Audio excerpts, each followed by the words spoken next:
Hello, lads. The elusive power of the Roland the Space Echo up here. Quite a unit. Hello, guys. Welcome to the Homeskoolin show with your host, little Tommy Bukovac. I think this is like volume 26 or something. We're really getting up there. Hope y'all doing good. You know, I thought I called these fruit jars in the last episode, but somebody pointed out that these are Brent Mason jars. So, hey, Brent, what's up, man? Okay, so, yeah, that was like an old Police song. Remember that one? Walking on the Moon from the second album, Regatta de Blanc.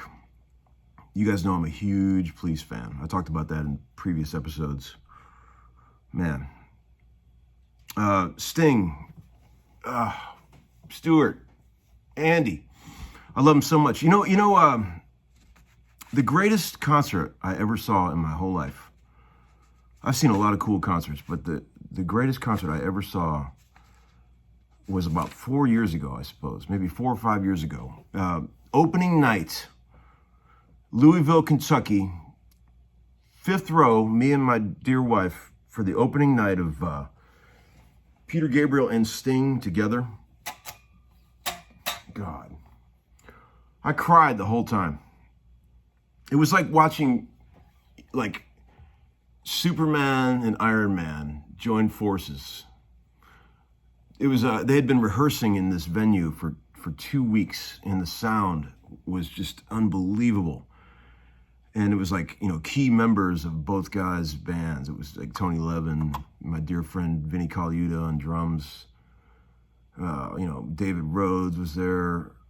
And it wasn't just like Peter played his bit and then Sting did. They were together the whole time, you know, helping each other out on each other's songs. And it was just like, oh, Lord, that was good. I'll never forget that night.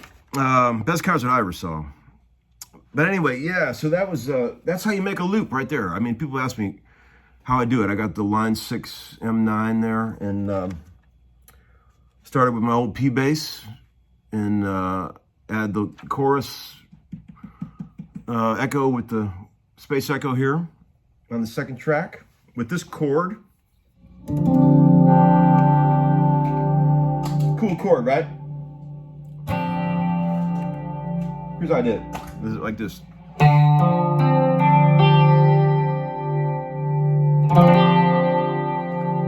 D minor 7 sus. You could also look at it like the top of like a, you know, all leaves are brown chord. But yeah, one of the greats, one of my favorite Police songs right there. Okay, we got some good stuff in the old viewer comment bin today. First of all, I want to say thanks for the cool t-shirt from High Voltage Records in Tacoma, Washington. This thing is awesome. Definitely not a Gildan. Very cool. Thank you guys for that. I've never been to that store, but I will go, and I want to see it. Okay. Let's see. One guy said, hey, Tom, aside from comparing yourself to the greats, have you noticed any common personality traits and or mindsets of the greats, including yourself? Well, thank you for that, although I disagree. Besides the old Southern joke, yeah, like what do all the greats have in common? Well, let's see. I know that, you know, like it seems to me that the general rule of thumb is the more badass the musician is, the less they ever talk about it. I mean, when I'm hanging around with a bunch of like real heavyweights on a session or something, if I'm lucky enough to be there, man, they hardly ever talk about music. Like the music part of it's like a foregone conclusion. You know, they're always, all the cats like to talk about pretty much anything but music, you know, talk about family, you know, talk about just life in general. You know, I've noticed this too, like when you're in a bar or something and you meet somebody, you know, if I've noticed that the guys you got to watch out for are the guys that answer, like if you say, hey man, you play a little music, play guitar or something, the guys, yeah, I play a little bit. Those are the guys you got to watch out for. those are the badasses. If the guy talks about playing guitar too much, he's rarely ever any good. Just a general rule of thumb there. Keep that in the back of your mind. You know, I was going to tell you guys about, a lot of people have asked me about muting, you know, string muting. And I've been trying to think of a way to teach you guys about that, but I'm having a hard time because muting is such a, it's such a, like a subconscious thing. I mean, most of the muting that I'm doing when I'm playing, and I'm pretty big on muting, is like, it's all happening subconsciously. I couldn't even, you know, explain it to you guys, you know. Years and years of being a session man, being under the microscope to the tiniest little detail, you get so good at muting, like any unwanted notes that are ringing out in a chord or something, people were like all over your ass. Dude, what's that note ringing out in there? So you get to the point where you become so good at muting that it almost becomes, you almost get too conscious of it. And then one of the things like that makes a real rock and roll guy sound so rock and roll is because they're not expert muters. And that's what is rock and roll about it. If you get too good at muting, you don't sound rock and roll. You know what I'm saying? That's where the real rock and roll slop comes in, when you got strings ringing out errantly and things like that. And it's like, once you know how to mute really good, it's really hard to get stuff to sound authentic, sloppy rock and roll. I've struggled with that my whole life. You know, it's like, I'm always amazed when you solo up Jimmy Page's tracks and stuff, just how nasty, how much string ringing and just raunchy stuff he just left on the tape, you know, amp noise and crazy stuff. It's like they didn't care, you know. But man, in my world where I live, you cannot get away with that. As soon as you do one thing that sounds messy, man, you got certain people that are all over you about that. I was going to talk about, well, let me show you this real quick. I'm going to turn the reverb off. I talked about doing an episode with Big Al Anderson from NRBQ, who's a dear friend, and I want to get him on the show down the road eventually. So I'm just gonna, you know, have him come and hang out for a while. You guys will love him if he'll do it. I think he will. But I was gonna, you know, I've played with him a lot over the years, and one thing I've definitely picked up from him is a pretty cool trick. You know, he's the king of like boogie rhythm. You know, just totally ass swinging boogie rhythm guitar. You know.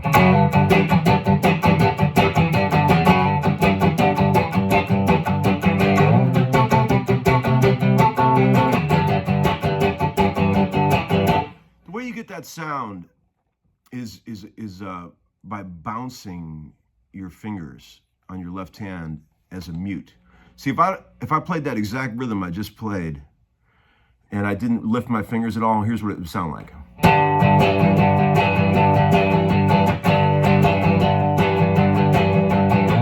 But if you bounce your fingers on every eighth note like this, it's a little tricky, but once you get that, it sounds so nasty.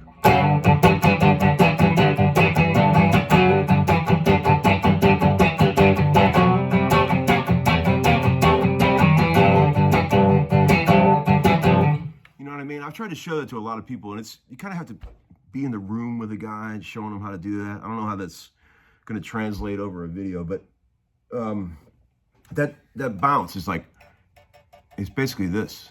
So every time you lift your fingers, it's muting the string just for a millisecond, and it gives you that sort of broken rhythm. I'm not doing any muting with the right hand at all. It's just flogging.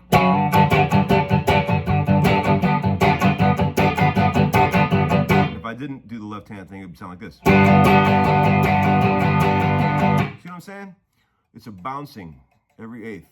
It's like real light. It's a cool trick. A lot of guys don't know about that. It's a great old muting technique that I actually use quite a bit. And then also too, like when you're playing on an acoustic. Check this out. Let me turn this off for a second. I brought this acoustic out just to show you. You know, when you're doing like single string shit on an acoustic, Like say you're doing a little solo. I don't even know if this thing's in tune. No, of course.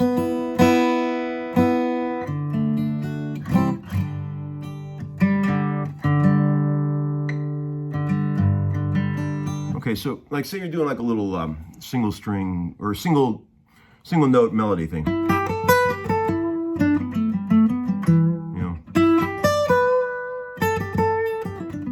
something like that. You know, the natural tendency is to want to do some right hand muting, some left hand muting to like make those notes be sort of clean. See, I'm barely using some of my index finger and a little bit of palm muting to make those clean. But if you don't do any of that, if you just let the notes, no muting at all. Stand your fingers up tall. Just let the whole guitar ring sympathetically. Sounds like it's got reverb on it. It's a cool thing. It makes single note lines sound a lot more alive because you can't. It's not enough background noise behind the notes to sound like distracting, because the sympathetic ring, it kind of just sounds like reverb in the track, you know.